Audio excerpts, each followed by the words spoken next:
português é horrível, desculpe por isso, então vou falar em inglês, mas é grande prazer e uma grande honra de estar convosco hoje. Good morning, good afternoon, and good evening to you all around the world. I just inflicted my terrible Portuguese, and for all of your sakes, I'm going to continue in English. It's a huge honor to address you all and share a little bit of the history and what Academic Stand Against Poverty is all about, what we're trying to achieve, what we do and why and how we do it, and also finally talk about why it's so important today in 2020. And this, I think, hopefully is going to inspire you about the work, the collaboration that is happening internationally within our brother and sisterhood of chapters. And I hope that perhaps you might get inspired in some of the projects that we're doing.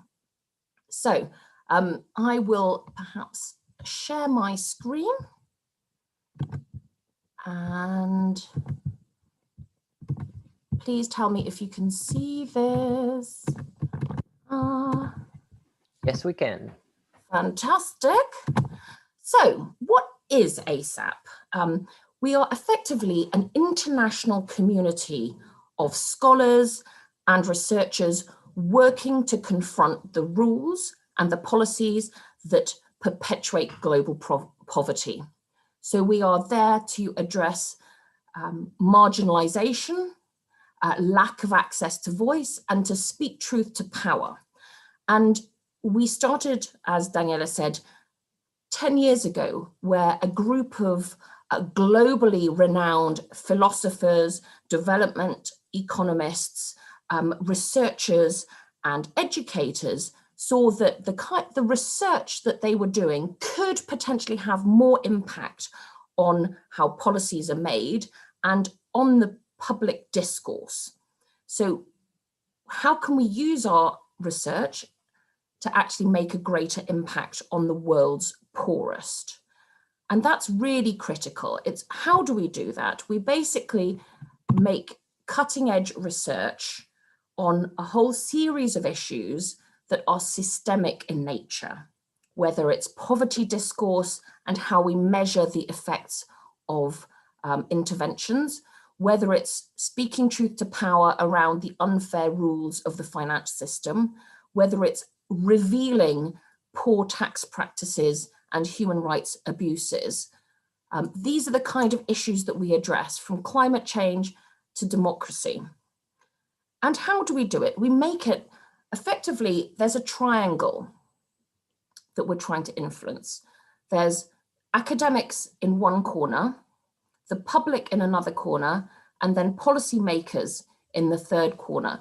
And what we aim to do is try to democratize, if you like, our research, to share more information so it can influence the public debate and citizens can understand the implications of the research that we do, but also to engage and ensure policymakers take the best evidence into account.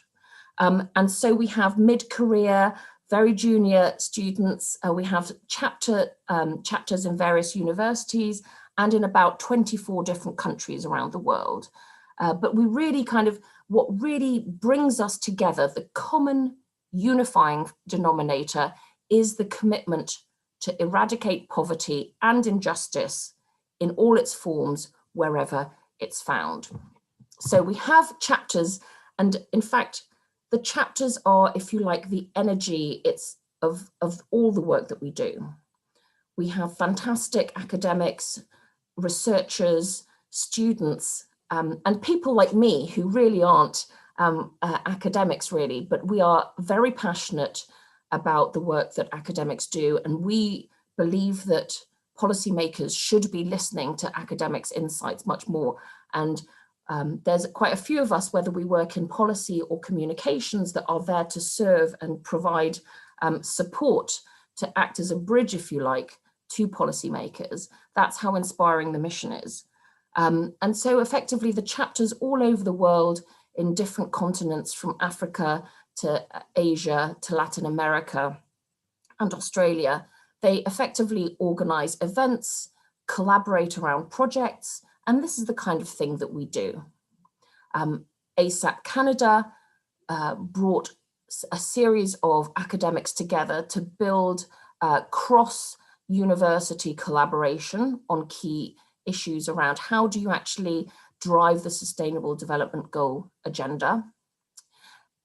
ASAP West Africa pulled together a very difficult conversation about how elections were funded, and actually put some ideas on the table in front of foundations that were very challenging indeed.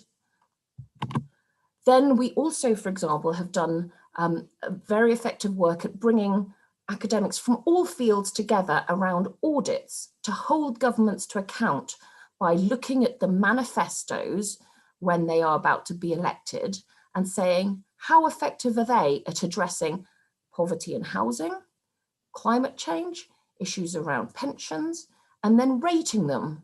And we've found that that's a very effective way all over the world at academics coming together from all disciplines to help citizens hold their governments to account on poverty. And I'll talk about the UK one because I was involved in both of them. And in fact, we got coverage in Channel 4 News the day before the election. So some real successes that each chapters have had, including on migration. It's such a unique set of chapters that we have, and we managed to get, I think, a letter on migration was signed by academics from about 50 different countries, and it was translated into 14 languages. So I think what really, from my perspective, a little bit outside of the academic space, as I look at ASAP as a community, what strikes me as being different, apart from this commitment to think systemically and challenge power, it's also this unique access globally that is truly committed to bringing academics together across the global South and the global North. So let's talk about 2020 and 2021. We are at a moment of crisis and yet also a moment of opportunity. Never before have academics' insights on the need for systemic reform and change been so important, and systems are malleable in a way that they haven't been before. And so we need to drive entirely different conversations about what climate justice looks like and what just transitions look like. We need to have entirely different conversations after 5 years of populism about what a 21st century democracy looks like. We need to talk about what building back better actually truly really means. And academics need to be there at the center of those debates to inform them and to work collaboratively across countries to make sure that it's not just one perspective that's taken into account. So our mission of supporting the most impoverished and marginalized and discriminated has never been more important. And I think what I've seen is that academics around the world are really stepping up to this challenge, and they are using ASAP as a way to drive change. So we have had unprecedented interest in the networks, and new chapters are arising, and we have really exciting collaborative global projects that are emerging around migration, around democracy, around health. So I hope I've shared a little bit of why I find this organization so exciting to work for. Just to clarify, I'm on the executive board of ASAP Global, which is, if you like, a little bit the umbrella body, very small. We don't have many resources much, we're very lean, but we are there to support all the chapters in your work and to enable collaboration and to scale up your impact globally, because we have access to various organizations and senior decision makers globally, and we are there in service to you. But to perhaps say a little bit more about all the different chapter dialogues that are taking place, I will hand over to our fabulous chapter coordinators, who are the ASAP Global coordinators, who are fantastically leading our work this year, and that's Craig and Hélène. And I think Craig is going to be talking now. Is that right? So over to you, Craig. Sorry, thanks, Kate. It's actually Hélène. Yes, apologies. Hélène, over to you. Do you want me to carry on sharing? Well, actually, no. I'm going to share mine because I'm just. Thank you. Thank you very much, Kat. This was inspiring and instructive. Thank you. I'm going to put my email down. If you have any questions, always really interested. And yeah, I wish everyone globally all the best as we continue for the rest of this year, and in particular, reaching out to the audience in Brazil and from the excellent Mackenzie students and professors to wish you all the best in your work. So thank you very much. Thank you, Kat. The next session will be, as Kat was mentioning, about expanding family committed, about ASAP as an expanding family committed to eradicating poverty, and the Hélène Vanier, who's the global coordinator, together with Craig Walker, will lead this other session. Thank you. Thank you, Daniele. Thank you, Kat, for this excellent presentation. I don't have much to say anymore, but yes, just as a reminder to all the people present now. So ASAP is a network of that is comprised of 24 chapters and supported by ASAP Global. And then the chapters are independent, but work with the agenda set by ASAP Global, and they're based regionally. And as you can see on the slides, I hope you can all see the slide. Was I able to share? Good. Okay. Yes. So yes. We have chapters in all continents, and we are experiencing a very positive moment and momentum in ASAP right now, because we have a lot of expression of interest for opening new chapters, and the network is growing very quickly and considerably. We have 6 new chapters that were created and are being created in 2022. So those are the ones you can see in green. So Germany, United States, East and Southern Africa, Venezuela, Belgium, and Ethiopia are new chapters. And we're very excited to have them on board. So what I will do now is I will actually leave Krisha, who is leading the creation of the Germany chapter, talk about his motivation and the motivation of his colleagues for creating the chapter in Germany, and also leave Maria Julia from Venezuela talk about their experience in Venezuela and the new chapter. Is Krisha, can you?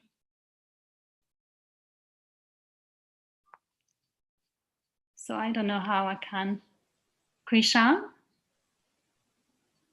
Krisha doesn't seem to be among. Or Maria Julia? So at this point, right, Krisha, and meanwhile maybe do Maria Julia first. Yes. Hello, yes, if you want, I can start. Yes, please. Hello, everyone. I would like to share my a short presentation about, I hope you are seeing it. Can you see it? Yes, Okay. Julia, thank you. Okay, thank you for having us, so for inviting us to join this this event. So I will talk a little about our experience in the creation of ASAP Venezuela. So, sorry. This is our team. We are a group of 5 people who are working creating this chapter. 3 of us are in Venezuela and 2 of us are in Colombia. We are Johnny Davila, who is in Colombia, and me also, Maria Julia Ochoa. I am also in Colombia. But Maida, Christy, and Nelson, they are working at the University of the Andes. That's a university in Mérida in Venezuela. 2 of them are working in human rights, in a human rights observatory of that university. And Christy, she's working also in she's very active in the research, researching about corruption in Venezuela. And she's the coordinator of Transparencia Venezuela, which is an ally to Transparency International. And so we are trying to work very closely. Sometimes it's not so easy because in Venezuela, the access to internet is very difficult right now, but we are doing many things as I will show you in some minutes. So why we created this chapter? So a very important thing is that we are experiencing right now in Venezuela continuous deterioration and very strong deterioration of our institutional structures. And that has led the majority of people in our country to live in poverty. Actually, around 90% of the population right now is having trouble to find something to eat because it's really, really difficult right now. So we were very interested in getting involved in this kind of research and to contribute to common efforts, because there are many people working about it, but we wanted to be part of that kind of efforts.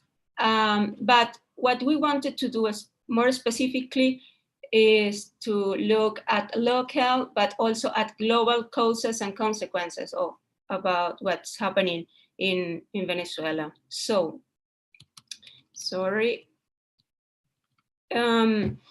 What we want to do is to contribute to the dissemination of information, but also to the articulation of initiatives in the country and with other ASAP chapters and other actors around the world.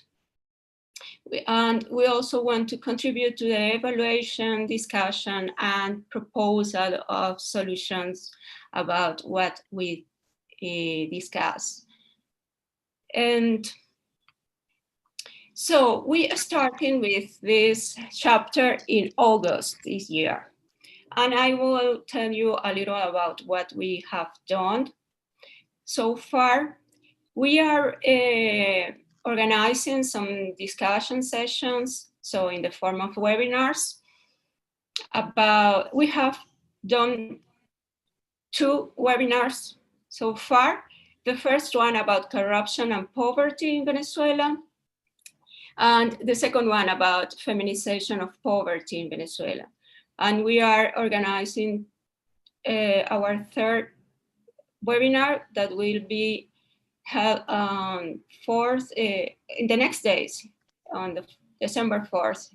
And of course, all of you are invited, and we will be very happy if you join us. The first one was in English, but the other one, they are in Spanish. But even so, it would be great if you come and discuss with us about the different subjects that we are dealing with. The next webinar will be about crisis, food security, and poverty. And we are also preparing the 4th webinar next year, and it will be about technological development at poverty. This one is for us very special because we have a very important speaker who is, maybe you know her, I'm not sure, she's from Venezuela, but she's working in England right now. It's an economist, Carlota Perez, who works about technological development, and we hope she will give us very good information about it and the relation to the terrible situation that we are experiencing right now in Venezuela. And the idea of these webinars is especially to put two people together to talk about the problems in relation to poverty in Venezuela, at least two people, because what we want to have is one person who speaks about the problem in Venezuela, who works in Venezuela, who is directly involved in the into research, and who is experiencing what is happening in the country. And we also have a person who speaks about the same subject, but from outside. So what we want to provoke is discussion about the both perspectives. That's something that is very important. So always we have someone from our group who is trying to lead the discussions in that direction. So that's what we have so far. We don't have any website right now, but we have an email account. So if you want to get into contact with us, please email whenever you want. We will be very happy to share our experiences. Of course, we don't have too many things to say, but we will be very happy if you can share with us any information or experience. So thank you. Thank you very much, Julia. And Helene, I see Krisha with us. Should we? Okay, I give you the stage. Hi, should I jump in, Helene? Hi. Yes, go ahead. So yeah, I'm happy to have emerged in the cyberspace now. I will make it a little bit more personal, and I will keep it quite brief as well, because we're not as developed as Julia's chapter, which was very great to hear what can happen and what can emerge from such a chapter. So my personal reason to participate in ASAP was that I think there were two reasons. I think for the most of us, we here have a proclivity to do something good. And I was following this proclivity by, for example, pushing around elderly ladies in a wheelchair. And I tried to do something good. But at one point early this year, I realized, isn't there something, bigger that I can do? Is there something where I can have more impact? And I was looking for means, looking for, an organization where I could do these changes. And on the other hand, I finished my PhD in philosophy. And this was very theoretical. So I was thinking about, summum bonum and what is the good to be reached and how could we reach it. But I was missing a practical aspect. And then two connections I got to know about ASAP, and I thought, that could be an opportunity to really change something. And then I was quite astounded to see that there wasn't a chapter in Germany. And I said, somebody has to do the job. And I started together with Felicitas Hölzler, who unfortunately can't be here because she's participating in another conference. And we said, let's do it. So we in the first steps, we try to find as many different academics who are interested in participating in the German chapter. And we're still in a very nascent stadium, but nevertheless, we're making progress. And we haven't entirely decided upon what our main aspect is going to be, but I can say so much as far. Of course, it's going to be on health issues and on the Health Impact Fund, for example, because Patricia is heavily involved in the Health Impact Fund. So it's going to be about health on the one hand. It's also going to be about climate change, because that's one of the most pressing issues, which will affect all the other questions about poverty as well. And thirdly, because we have some academics involved already, we're focusing also on migration. We will also ask ourselves certain questions and research and collaborate in questions about migration, how they affect poverty, or how they come about because of poverty. And yeah, just very briefly, maybe as a last word, I'm very happy now to see that things evolve, because I realized, as academics, quite often you exist in a little bubble and then you research for yourself. But with ASAP, there's, for me at least, I saw there's a structure where all these little bubbles can connect, and then together you can change and make much more progress and actually reach something together. And that's what I really, as far as I'm participating in ASAP, really liked about it. Okay, thank you. Thank you very much, Krisha, for this inspiring contribution. And Helen, would you like to conclude this session? Should we move on to the... Yeah, we can move on. And just okay. Also want to quickly thank Krisha and Maria Julia for their presentation. Thank you very much. And thank you, Helen. Now we will move into a very important section of this morning, which is the launch of the ASAP journal. And in order to launch the journal, we will have Najid, who is the managing editor of ASAP journal and is also a member of the Pakistan chapter of ASAP. So without hesitation, I will give the stage to Najid. Welcome, Najid. Thank you, Daniel. Thank you. So I will try to share my screen. If it's going on, I will try to be as brief as it will be possible. So I will not take your much of time, but I will try my best to explain the things briefly. What was my idea, or how we were interested, how I met Thomas, and all the things quickly. Yeah, I hope you can hear me. Yes, we can hear you well, and we can see also the PowerPoint. Thank you. Perfect. Thank you. So the journal name is exactly like Academic Stand Against Poverty, as in the association already run almost like 22 chapters. You have some friends who are already discussing. The journal website is journal, of course, asap.org. And the idea behind the journal was something like, I will go briefly and quickly. The journal is supervised by Global Justice Program in Yale University, New Haven, directed by Professor Thomas Bogue and his team. My main point, or my connection with the journal, or something like, we started, I met Thomas in 2018 somewhere in The Hague when we were traveling, and I discussed what we are doing, or whatever we are presenting or discussing with the things as academics. So we need to have something storage for that, and we need to have some display, what we are doing, what we are discussing, instead of just orally saying we are presenting. That's totally fine. But as a researcher, we can represent those things in the written form. So other researchers and other the working in the same direction can work with us. The poverty, particularly, I highlighted my own pictures. Actually, if you can see, I basically am from Pakistan and southern Punjab, the most poorest and deprived area. So after my master degree, and later on, even I was doing in the work labor, of course, there was no job. Even at the age of 8 years, I started working as a child labor.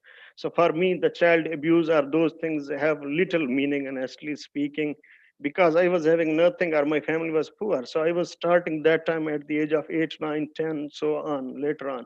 But obviously, the struggle is thing that it can take us. So the main point behind it is, when we become academics, we all have limited resources. Frankly speaking, we all friends are here. Yes, they have some small salary, some small budget, that's fine. But at least we can highlight the issue. We are coming from where, how we are dealing with the issue, and how we are presenting the things in the written forms. And that is obvious. If we have a journal or something like written articles, that can have higher impact on those friends who are unable to understand what's the poverty mean, even just not $1.92 as are discussed in SDGs, Sustainable Development Goals. So if we jump to the next slide, my own pictures, my own family, even till date, this is the situation of my own village. So you can see I have my PhD degree, not only myself, my younger sister has PhD, my other brother has PhD. So 3 of us in the entire district, we are the first family in Pakistan, we in the entire district who has a PhD. But how we people are living, so like you can imagine what is meant by poverty, that's not in SDGs defined, but it's beyond those things. Even how the kids like are moving. So you can see these are my brother's kids.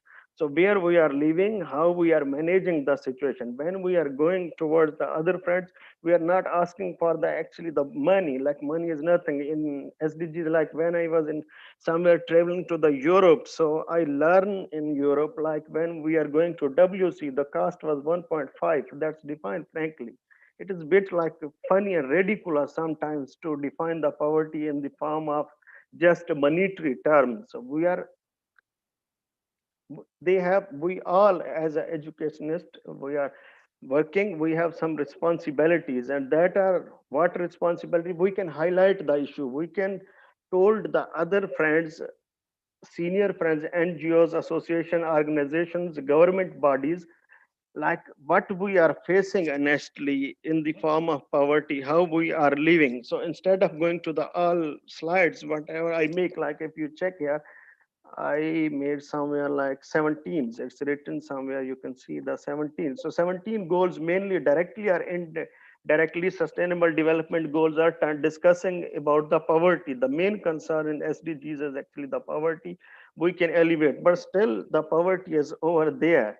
So what we can do as academics, we can highlight the issue in the form of written publication, scientific articles we can call.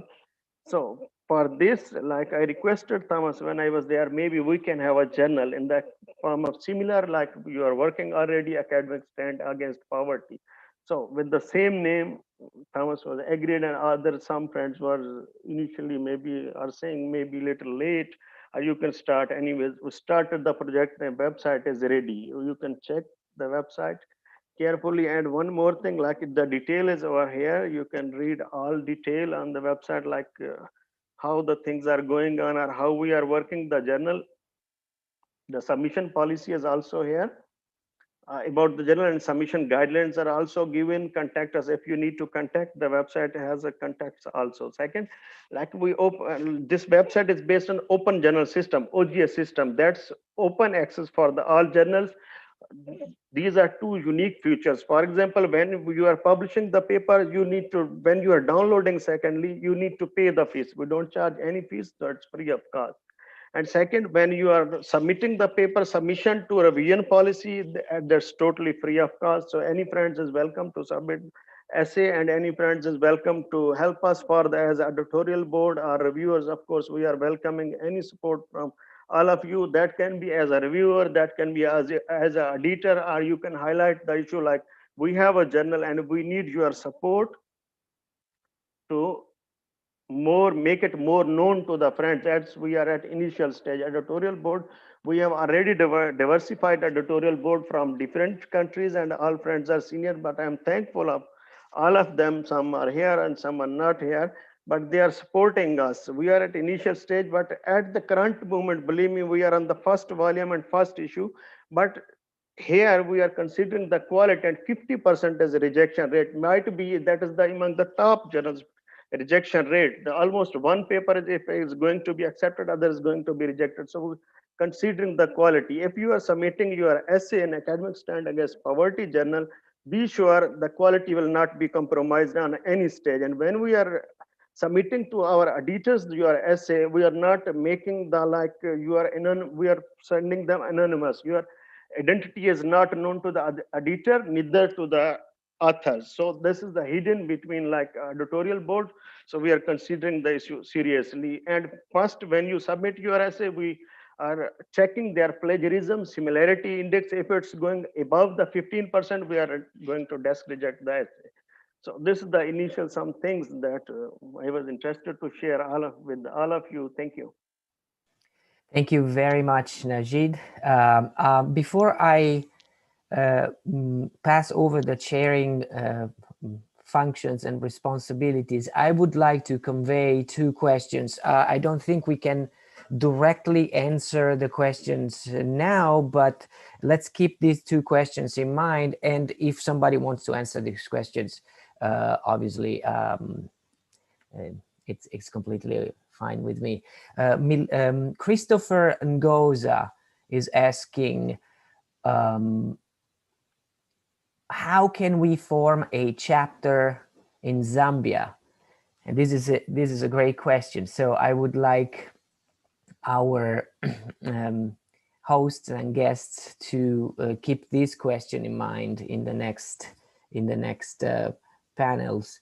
And Nita Mishra is happy with the idea of a journal for ASAP. So probably this question is for Najid, but anyone who wants to answer. I think Thomas Poge wants to answer this question. Nita Mishra has reservations on the photograph that was used in the front page of the journal. The question is, why should we have a white man treating non-white women and children? Can we have a discussion on this? I will not answer these questions, but I want to have these two questions in the background, and we will move on. I think with now Craig to chair the next panels. Thank you. Thank you very much, Daniele, for that amazing chairing, and good morning, good afternoon, and good evening to everyone. So I am Craig Walker, and I'm the other half of the global coordinator role with ELEN. I'm not going to talk too much today because I'm just going to introduce something that Kat was talking about, of the power of ASAP. You know, you've heard from ELEN that we've had a lot of interest, and we have amazing new chapters coming on board and developing, and the network globally has been connecting despite, you know, the inability and lack of mobility over the last 6 or 7 months. So we've seen lots of webinars, online seminars, knowledge exchange amongst the academics within the network, but a big part of ASAP is its impact, that transformation and ability to influence policy and practice.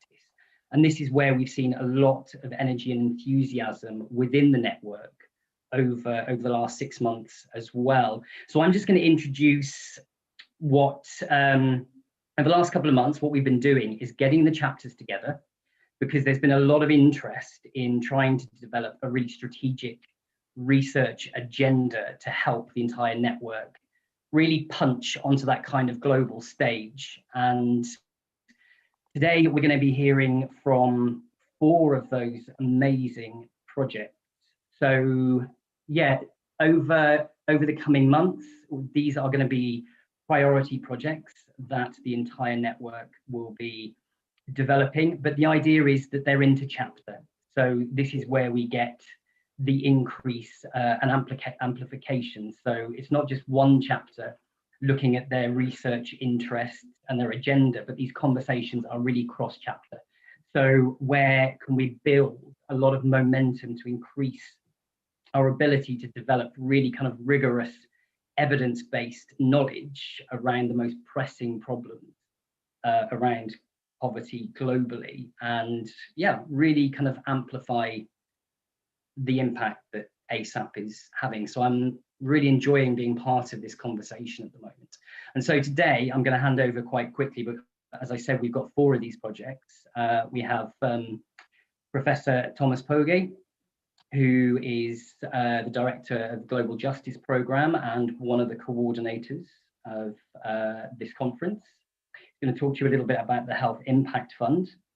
And then we'll move on to Dr. Mihai Lupu, who is the lead for the Romanian chapter, who will be talking to you about his exciting project, Fighting Back with Democracy.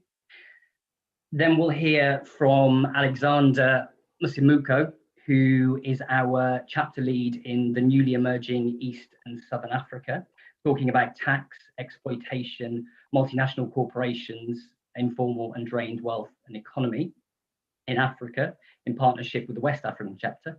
And then finally, we'll hear from Dr. Hussein Sadri from, who leads the Cyprus chapter, who will be talking about urban food forests against poverty and climate change.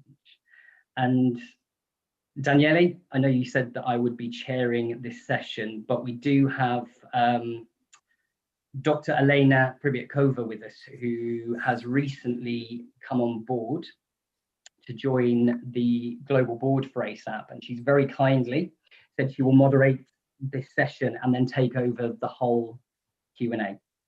So at that point, I think because of time, I'll stop talking. And Thomas, can I hand over to you to tell us about your project? Yes, you can. So let me see.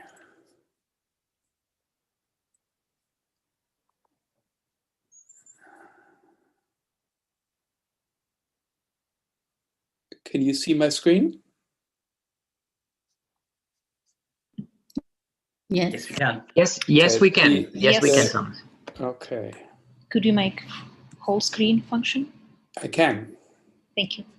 Okay, so this is basically a project that exemplifies the kind of systemic changes that we might work on as academics, where we go beyond small-scale helping of poor people towards addressing the root causes of the persistence of poverty. And I want to introduce the idea by starting from where we are at the COVID-19 crisis. We are all in this gloom and doom of COVID, and we have three big hopes in this disaster. The first one is, of course, that if and when we catch the disease, we will have access to good treatment that secures our survival and recovery.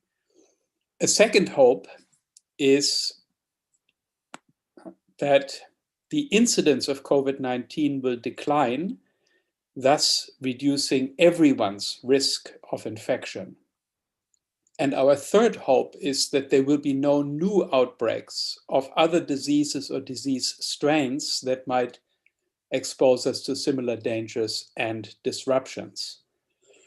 Now, if we focus on these three hopes and think about them in connection with the way we have organized the pharmaceutical sector, we find that to our delight, the pharmaceutical companies have pretty much the same interest with regard to our first hope. They too are striving to develop good treatments that secure our survival and recovery, because if they develop such treatments, they can make a lot of money. So that's great. But things are not so great with the other two hopes. So if the patient population shrinks, if the disease is contained and eradicated, that's not good for the pharma companies because that will also destroy the market for any remedy that they might have. And if there are no disease outbreaks, new diseases that come along, then again, pharmaceutical companies lose new profit opportunities. Now, what I'm saying here is not in any way a criticism of the pharmaceuticals industry. It's a criticism of you and me, of citizens and governments who have organized the pharmaceutical sector, put it under certain rules. And I'm saying these rules are maybe not so well aligned with the interests of the public. So maybe we should design it differently in order to give pharmaceutical companies incentives to work in accordance with the hopes and expectations of the public. So how does the pharmaceutical industry work now? Basically, the cost of research and development is now paid through very high markups on new products that pharmaceutical companies charge under the protection of temporary monopolies called patents. They get a patent, 20-year product patent. This is a one-size-fits-all system that was globalized in 1994 with the TRIPS agreement, which was part of the World Trade Organization's founding treaty. Basically, the rich countries went to the Uruguay round and they said to the poor countries, you have to adopt our kind of very restrictive patent regime, if you want to be a member of the WTO, that is to say, if you want to have access to our markets. So this is now a global standard, 20-year product patents, and these patents allow pharmaceutical companies to charge very high prices for their new pharmaceuticals. What we propose is to add to this system of incentives a second system, parallel, that is optional, where pharmaceutical innovators can choose to register their products with something called the Health Impact Fund, where they would receive 10 consecutive annual payouts. The Health Impact Fund pays out a fixed amount of money each year and then divides it among registered products according to the health gains that each of these products has achieved in the preceding year.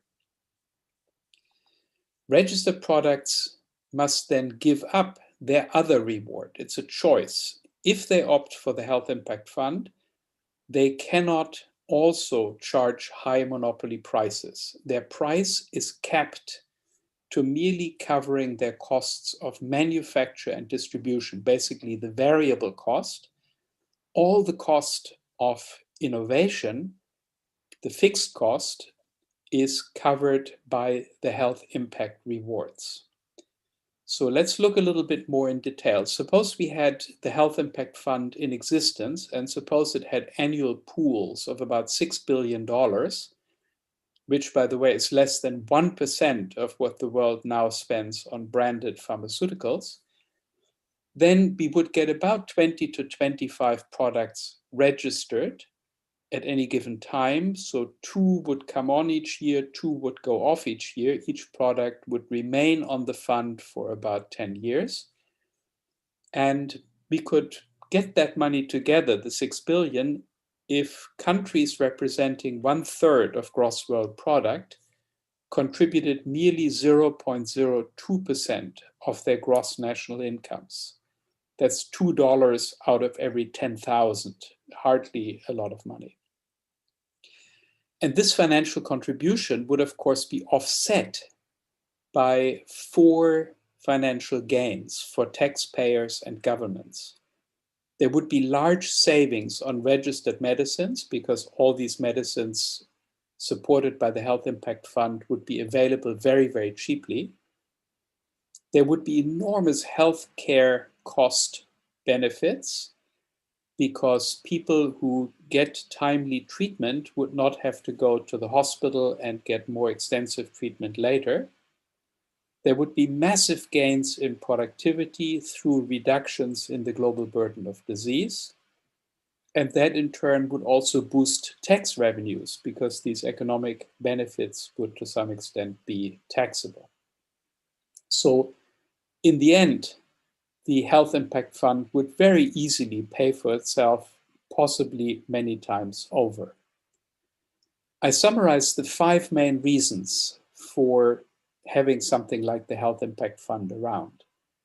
The first is that R&D efforts would be directed to some extent towards the great neglected diseases of poverty, which are currently ignored to the point of deserving the name neglected diseases, because given that the patients are poor, pharmaceutical companies find it unprofitable to research them. Secondly, there would be access to these new medicines. Currently, you have markups up to 1,000 to 1. So Sovaldi recently, a hepatitis drug, came out in the United States at $84,000 for 1 course of treatment consisting of 84 pills. These pills can certainly be made for $1 or less. So the markup here is 1,000 to 1 or 100,000%. As a result, millions of people die every year because they cannot get access to these medicines that can be produced so very cheaply. Generic manufacturers cannot serve these people because of the patents that stand in the way. The third point is alignment. Doctors, hospitals, and other healthcare providers often favor the treatment with the highest markup over the treatment that is best for the patient. This is a reason even for us affluent folks to support something like the Health Impact Fund, because with the Health Impact Fund, a company makes no money at all if it gives patients a medicine that doesn't work for them. The rewards are strictly based on health impact. Fourthly, there's a huge amount of waste attendant to the present system, from patenting in many jurisdictions, litigation, evergreening, deadweight losses, and so on. These would all be avoided under the Health Impact Fund scheme. And finally, there is the advantage that I started with the three hopes. We would be fighting diseases at the population level. Health impact is measured at the population level. And if a company has a product that eradicates a disease, it gets paid the maximum, even without doing any further work. There's no longer any patient having the disease, but the company still gets paid for the difference that its product has made in the overall global disease burden. So that was just a very quick nutshell account of the Health Impact Fund. And I turn it back to Elena. Thank you very much, Thomas. And I would like to give a floor to Mihai, who is representing the Romania. Yes. Hi, can you hear me? Yes. Excellent. Hi to all. I'm happy I'm here, and to see good friends and familiar faces and new faces. And I'll be speaking. I don't have a PowerPoint, and the main reason, as I was telling to Craig, is that I hate PowerPoints. I think I've used them too much. I'll be talking about a project that I had in mind for like 8 to 10 years. And actually, I've started a whole structure that is now an international structure. It's called EduCab, in order to have a vehicle for this project. Not only for this, but it was a reason there to start it and justification.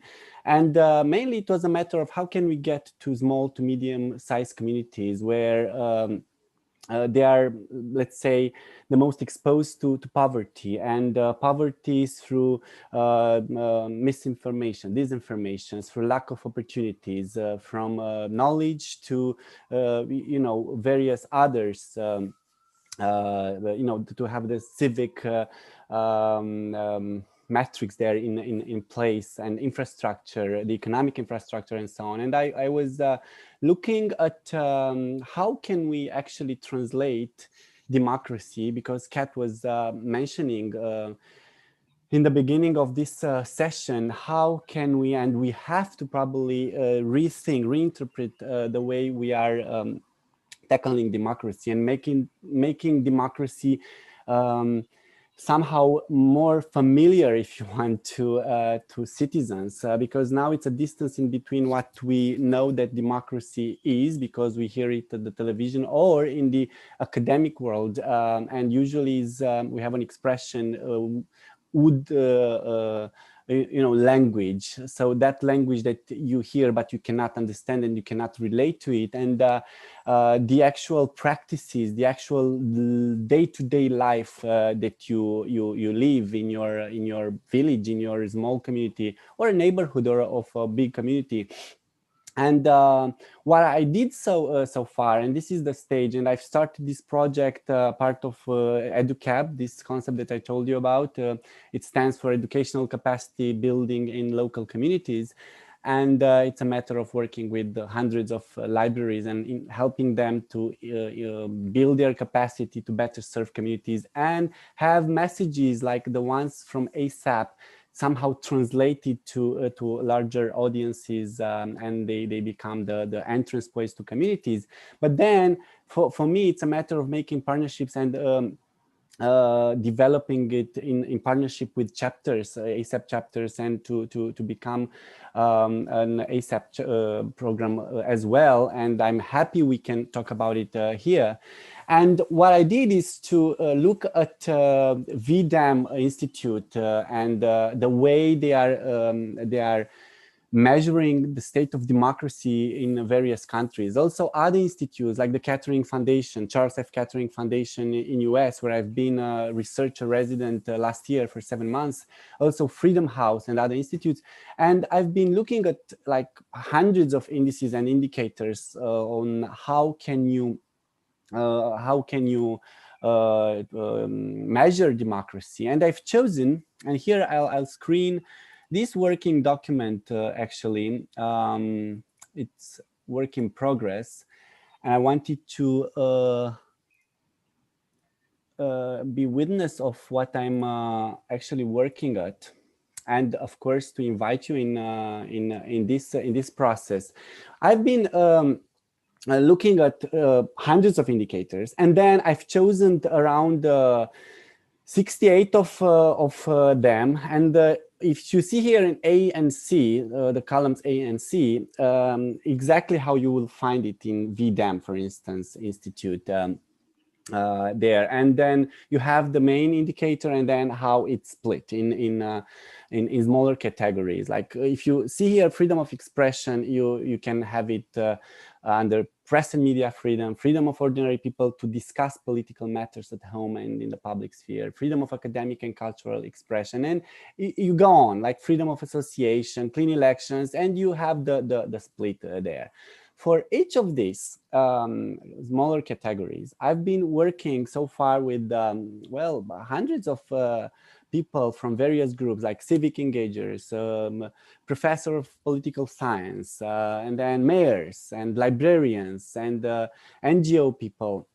And each, without seeing the results of another group, I was having this exercise, choose an indicator and then how it's split in smaller categories. And then initially, let's see how can an existing institution in a particular community tackle that indicator. And what you see from M to the end, it's well, at E you see how can a library tackle the indicator, and you can have various activities and programs that can be developed by a library as a host, as a curator, or as an organizer. And then resources needed, how you know, it's neutral or not in terms of how the librarian is perceiving it, and then how easy it is to implement, and so on and so forth. And then imagine that with this matrix, and it's a big one. I mean, imagine that I'm having so far a list of already 100 something, 38 activities, potential activities that can translate indicators of democracy in daily practices, things that people need and that they might need it, or they are already accessing through some channels, but they will never say that that's about democracy. And that's where we are not interested in democracy, of course, because we don't think that we are part of it. We are only seeing it when it's the voting moment, and usually there are politicians coming and asking for our votes, and not it's the power distance, not coming back and showing us what they did with our vote, and that's it, you know. And when we are losing democracy, we are going, when is that boiling point and we are starting to lose rights and so on, we go in the streets and protest. But that's you know, it's the end of that's not democracies on the extreme spectrum of what democracy can do. So it's a matter of how can we translate this through actions that people can relate to them. And I introduced in the work I was starting the idea of democracy distance. So the space in between what we know about democracy and what you know, the established narratives on democracy, and then what we are doing on a daily basis. So imagine that after you have this matrix and you can go to an institution like a public library, and then you try to choose from all these activities, to choose those that the librarian feel comfortable to start with, and then connect to institutions organizations, group of professionals that will enter the community, like here at column S, will enter the community through the library, and then in there they will do whatever they do. They scale up whatever they do, from media literacy events to you know, workshops on property rights, you know, and you know, being sure that you have papers on your physical properties, lands, and so on.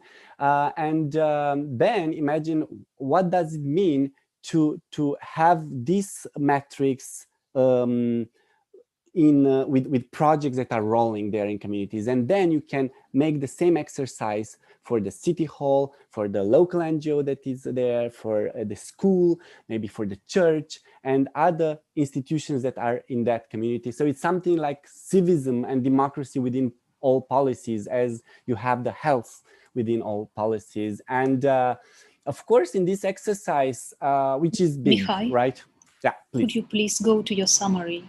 Yeah, well, this is it. The invitation is to have those interested in such a concept and the methodology to write to me or to Craig, and then I will he can give you my my address. So this is it. What we are working for 2 years now on how can we fight back with democracy, as we put it. Thank you. Thank you very much, Mihai. Very interesting presentation. We will come back to it in respect to one question which we already received about democracy in Q&A section. But now I will give a floor to Alexander, please.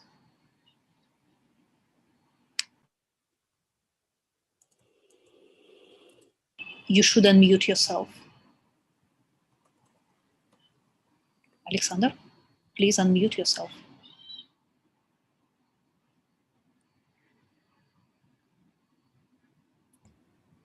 Great. Thank you very much. Thank you. Are you able to hear me? Yes. Great. Okay, so maybe before I get into the details, I'm gonna take probably 3 minutes to very quickly just talk about ASAP ESA, you know, where we're coming from and where we are right now. You know, the motivation behind ASAP ESA was, I think, about maybe a year or 2 years ago when I met Thomas at an international conference, a tax conference in Nairobi, Kenya. I was attending there as one of, you know, people that had been invited to attend the conference, and I was very, you know, interested and very, you know, moved by the work that ASAP, you know, ASAP in general had started doing across the world. And maybe a little background about myself. You know, I was at the time the youngest Secretary General of the current ruling party in Zambia. I was the youngest at the time. I think I was just coming from university, and so I have a background in politics, though I think I resigned about a year into it and joined the corporate world. So right now I'm currently with the Office of the Vice President, but before that I think I'd worked, so my interests are usually around strategic management and issues around that. But I think just coming, you know, bring the point close, I was very driven by the work of ASAP because you know, we were alive to some of the issues that we're facing around academic silence, some of the local issues that, you know, we were facing, academic silence, you know, fatalism around academics, low levels of private sector involvement in knowledge development, lack of depth in the issues happening in our country, but also in the region, you know, lack of the urgency, you know, among us academics in the country to really engage in some of the issues around poverty that we're facing. And we wanted to, you know, use this opportunity to also, you know, counter some of the systemic issues on the unfair rules of the global financial system. And most of the work that, you know, ASAP is currently doing. I know someone asked from Zambia on how they could be part of this network. I think maybe I could take time to answer this. You could, we have a Google Doc form that we usually send out to people that would like to join the network. And also you can also catch it, and you can send me an email, directly my email address, and Craig has those details, so no problem, we can get around that. But no, as ASAP ESA, I think we've had a lot of success around getting people interested in the work that we're doing. And you might be pleased to know that I think just before the COVID hit, we had a very good conference lined up for ASAP ESA, which was supposed to be attended by the sitting head of state, who was very happy to hear about this initiative. And so I think that is not the end right now. I think we're still working. We've participated in a number of webinar series. I think almost about a month ago, we were together with Jen and other stakeholders held a webinar series on tax justice, on issues, and it was a very successful, webinar. And we plan to have more of those hopefully next year. But just at the moment, something that really has been of great focus to us is the aspect of drained wealth. Now, many African countries, not just Zambia, but in the region, have substantial resource endowments. You might be able to understand that Zambia, I think, has made the headlines the past couple of, few days to be the first country to default on their loan repayments. And so, the aspect of mobilizing resources is a serious issue, specifically around the exploitation of mostly the extractive industry. And so there's much debate about, the fairness, in the interest of Africa's poor. I think it's important to think about how African states can make better use of the limited resource endowments by curbing issues on the windfall profits of resource extractive corporations, and specifically answer questions on how African countries can jointly, propose changes to the unfair international rules, perhaps to the United Nations and, all these other, the IMF, and also how African states individually can take parallel policy action, but in a coordinated way to reduce opportunities for outside corporation and governments to play them off against one another. So largely, I think right now we are working on a paper around, specifically on curbing, IFFs. And we've had interest from ASAP West Africa. We'll be putting together a question on a project on how best we can add information or knowledge around this to help policymakers. I think what we hope to contribute at the end of the day is to be able to provide or create an opportunity, to provide rigorous cutting-edge research, to make it available, to encourage informed and fruitful dialogue also, and citizen engagement. And this, I think, overall, plays into the overall ASAP mission.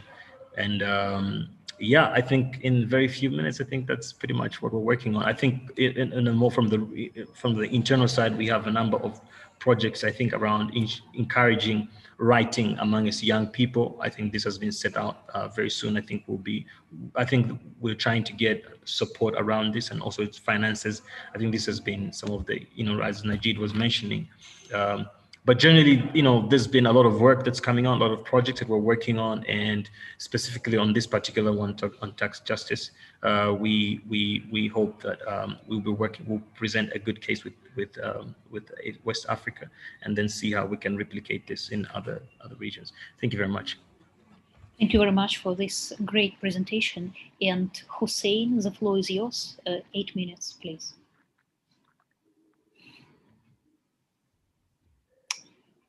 All wasn't too fast.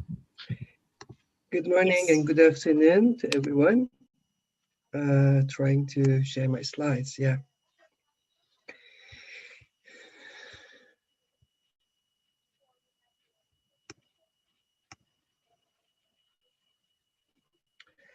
Okay. Basically, what I want to talk today is potential for future research based on creating urban food forests, which can serve actually to create strategies against poverty and climate change at the same time, and create more resilient and accessible cities and habitats actually. So as all of us we know, because of the urbanization and it's actually growth that we are expecting to have over 75% of the world population living in urban areas in the near future. At the same time, we have a variety of problems coming in parallel with urbanization, and one of them is actually vulnerability of people and massive population. So as you can see here in this right side, image created by United Nations, even in COVID-19, we have over 90% of the cases in urban areas. The same is for natural disasters, the same is for the poverty, the same is for many, many other, let's say, indicators. So yeah, we know that almost 25% of the world urban population living in slums. Many of them, they don't have access to drinking water, they don't have access to health, and they don't have access to even adequate housing. Urban areas are actually areas that, we have the massive gap between rich and poor, and the division that creates lots of social issues at the same time. And at the same time, urban areas are the main reasons for climate crisis of today. So one of the main impacts of urbanization that is less considered is actually agriculture and mass industrial conventional agriculture. And it's, the neoliberal way of doing it, which is creating multinational corporations and doing agriculture in a huge scales, which actually at the same time ruins all the rural life and rural communities that traditionally they had more resiliency against poverty and against also, they had more, let's say, sustainable kind of living. But yeah, because of the new system of agriculture, they are left jobless and landless, and also the climate crisis is increasing it. And the lack of water, the lack of fertile soil, the lack of machines, and even the seeds and all the equipments related to agriculture is becoming less accessible for rural population. And meanwhile, policymakers and political governments they encourage agriculture in a massive scale with multinational corporations. At the end, what happens? This way of agriculture is eating all our forests, eating all our ecosystems, as it is in Brazil, in Amazon. The massive parts of Amazon forest actually is transferred to farms in the last 50, 60 years, and recently in much rapid transformation.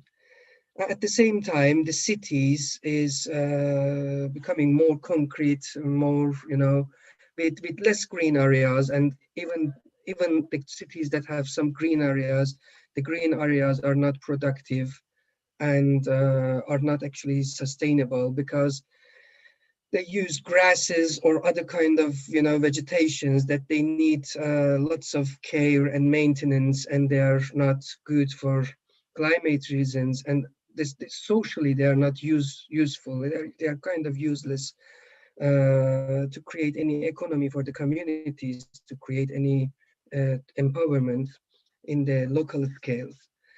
So what actually we can do, we can of course create more edible cities, but the way that we can do it is to create multi-layered forests, food forests in the cities that will be accessible for everyone who lives in that city in different scales, in their street scale and in their neighborhood scale and in their city scale. And these urban food forests are actually kind of,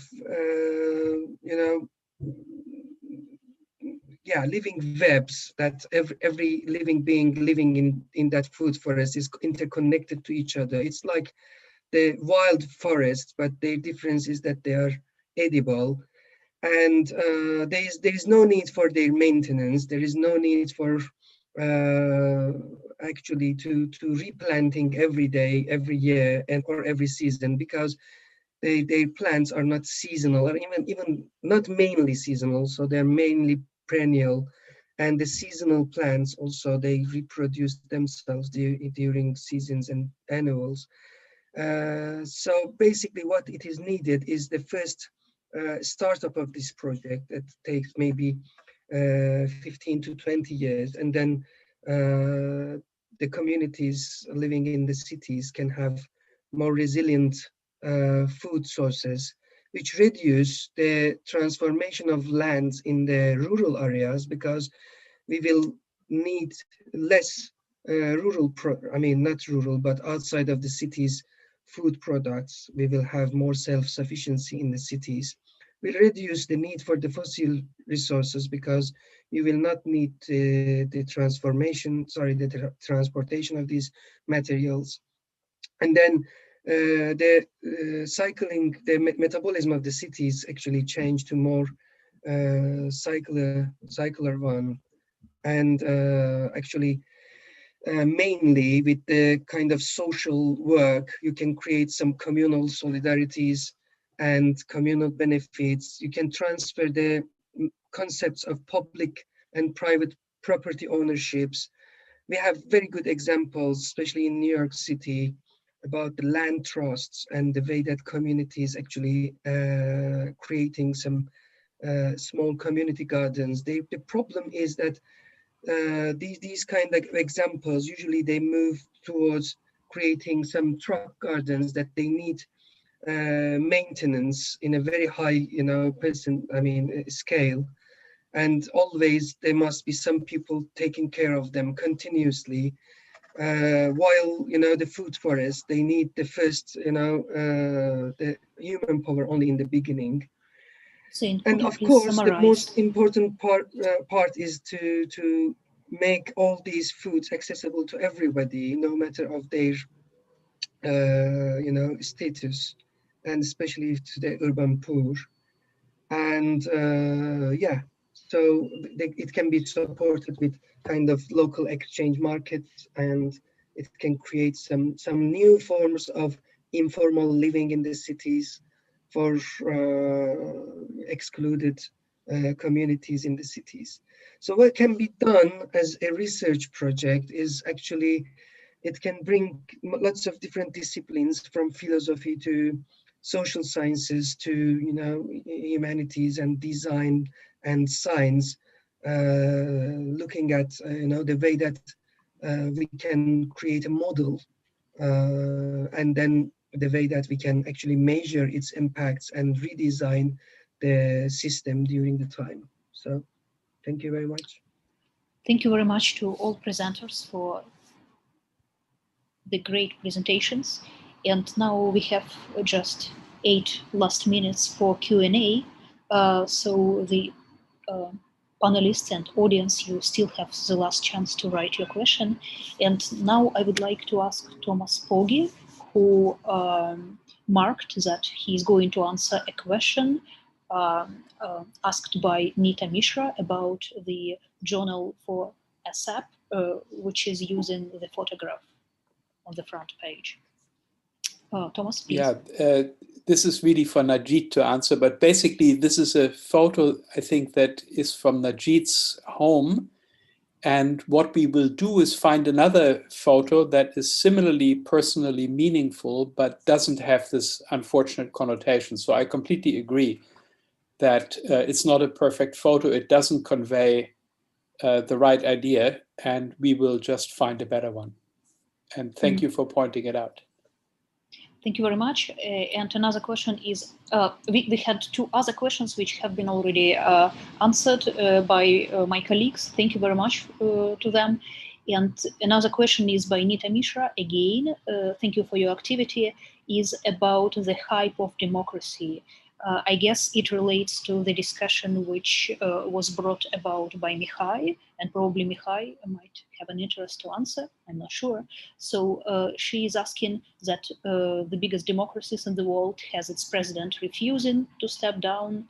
I would say, as Russian, I would say it's not only in democracies happening, and another democracy has been taken over the fascist forces. How is ASAP going to open up discussions on this? Mihai, would you like to answer? Well, I mean, I can tell you what we've done in this international program that I've mentioned, the EduCap program. And here in 2018, when we, let me see if you can see share, you cannot start screen share while the other participants share. Okay. So in 2018, when we realized that the US president is actually attacking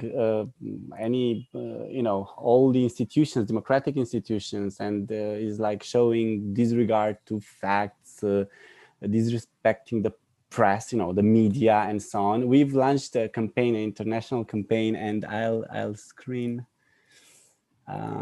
It's here, and we worked with an excellent team of designers, and we had this lack of books promotes ignorance, and we've been using this in order to create a space to get more resources to the institutions that we are actually helping, like libraries and so on.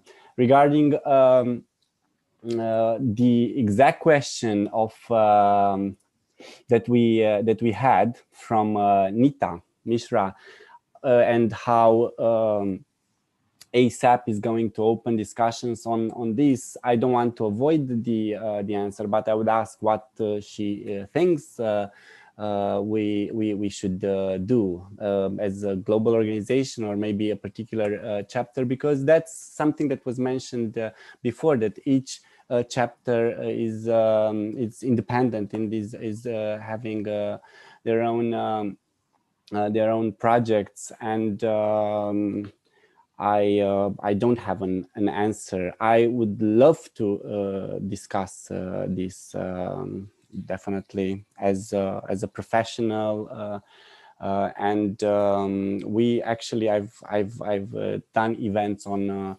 this. And we've been tackling this within our own groups here in Romania and in other countries where we are present. Maybe somebody else wants to answer also. Yes, we still have 2 minutes, and if there is any other alternative answer or some yes, no. So thank you very much to all the panelists, and I thank my colleagues for their fantastic work.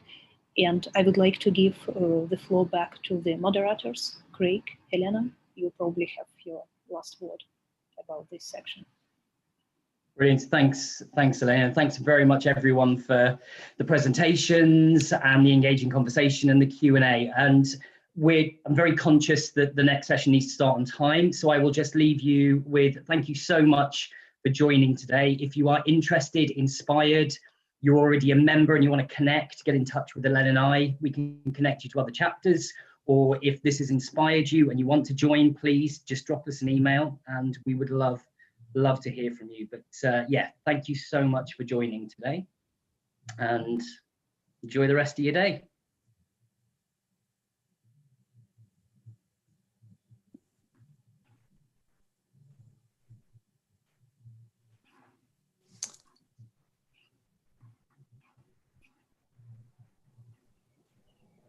Hi, support team. This is Anat here. Pogi, are you there? I see Eva. Yes. Hello, Anat. This is Clarice. Yeah, Pogi is here. Hi, Pogi. I see you now. Great. No, I don't see you. I see your name. Great. You're not missing anything. I'm not that handsome. Hi, Clarice. Good morning. Hello, Annette. How are you? Hi, guys. I'm Thomas, Clarice, and all the rest of you of the support team. I want you to meet Eva. She's joining us from Israel. I have a beautiful background. Is that real or is it a picture?